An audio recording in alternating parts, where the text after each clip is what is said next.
Okay, start again. Let's solve that again. I did art and design in matric, and most of my family are artists. My father's an artist, my mother's an artist, my sister was studying at Michaelis at the time, and my uncle went to Michaelis, and I just thought, this is not for me. I love art, but this is too many people are doing it already. I needed to make money, so I became a personal assistant. And then 3 months in, I was just like, what am I doing? I needed to do something creative. So I applied to Michaelis, and I applied for financial aid, and I got it. And then the next year I went to study art. So in third year, I majored in photography, but I worked mainly in the darkroom. So I wasn't working with digital photography at all. In my final year, I had to decide what medium I was going to use, and I wasn't interested in photography because I wasn't interested in the way that it realistically represents something. I couldn't imagine what my idea would look like in a photograph. So I just thought, what is it that I want to do?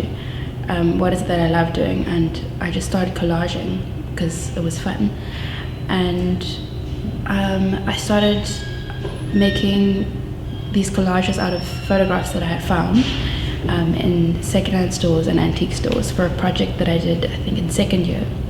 And I subconsciously started making these works on home and domestic spaces.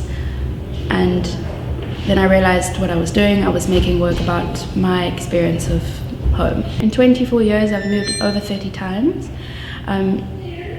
Mainly in my childhood, I moved a lot since I was 2, because we moved with my mother and my 2 sisters. We moved out of my father's home, and we moved into houses that we couldn't afford.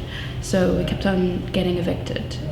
They were really nice houses, just not ideal. My mother thought that we deserved something like the best, so she moved us into these houses.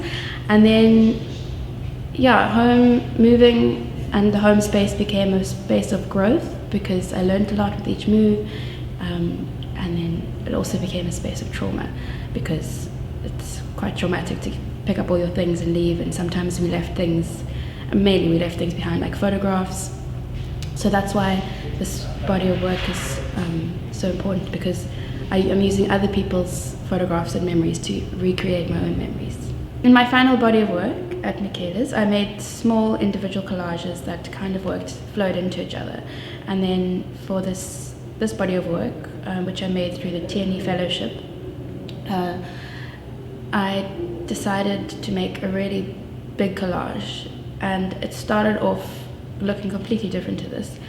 I just started off in the middle of my lounge wall, and I put one photograph up, and then as I collected them, I would cut out different things that felt familiar to me, and then I would put them together. And I work a lot with horizon lines, so I try and fit in different horizon lines that kind of look like they could be from the same roll of film or era, because all of these photographs are from different eras. It's kind of like a bit like a history of photography also.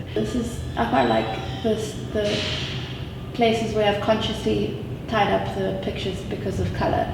So this pink on the roof is linked to that pink, and it's kind of woven together.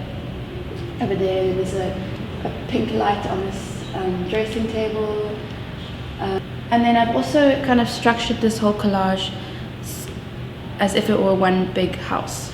I've put roofs at the top of the collage, and I've put a lot of road at the bottom that links. And the roads also represent the traveling that we did. Because even though I mainly lived in Cape Town, I lived like all over Cape Town, so there was a lot of packing the car and driving and then unpacking. At one point we also went overseas to England, but it's not as glamorous as it sounds. I was 9 and my sister was 12, and we were living with my mother in Plumstead. It was at night time, and there was a knock at the door, and I opened the door, and the landlord was there, and he was holding the cat.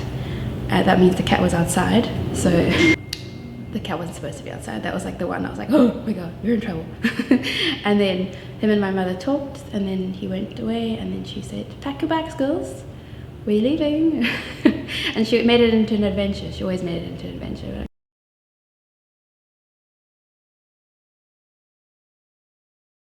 And I didn't think we weren't going to ever come back, so I didn't like take any of my precious things that I collected over like the year that we've been staying there. My mother is a clairvoyant, so she can take her work anywhere that we go. So she has clients like all over the world, all over Cape Town, and she can just, it's very easy for her to just pack her stuff up and go. It's kind of like a gypsy. That's the big joke, that we're all gypsies. Are you one of her clients? Kinda. Without asking, she tells me things. The video stemmed again out of not being satisfied with what a photograph does, because you just look at a photograph and then maybe you move on to another one in the series, and then I just felt like I wanted to say more, and so I started videotaping my hands in a space with a background, and then I would move different things like couches or little pictures of myself, and I'd move it in the frame, and then I started layering the scenes, and then I would rip apart different scenes to reveal, and there was kind of like an element of surprise, which I liked, because you never knew what you were going to get under the layer, or the viewer never knew what they were going to get under the next layer.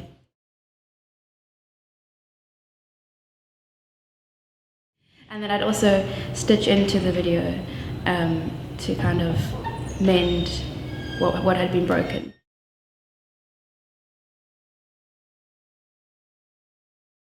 The video that I did as part of this project is called The Grass is Always Greener, because when I was growing up, the memories of the houses are very prominent, but what's even more prominent is the memories that I have of our ideal home. So we would always imagine what the next home could be, and we would actually make little collages or drawings or little house plans of what we would want. So it ties up with this also.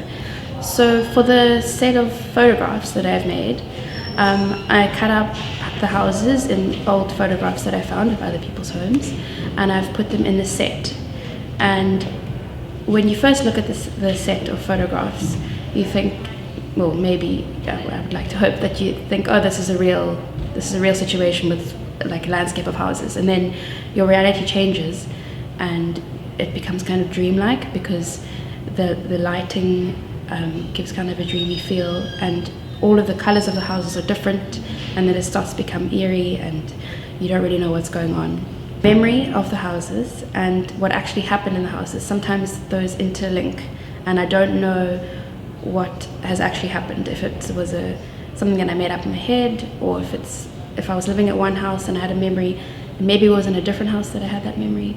So the illusion of the videos and the illusion of the photographs and the collages all kind of play into that.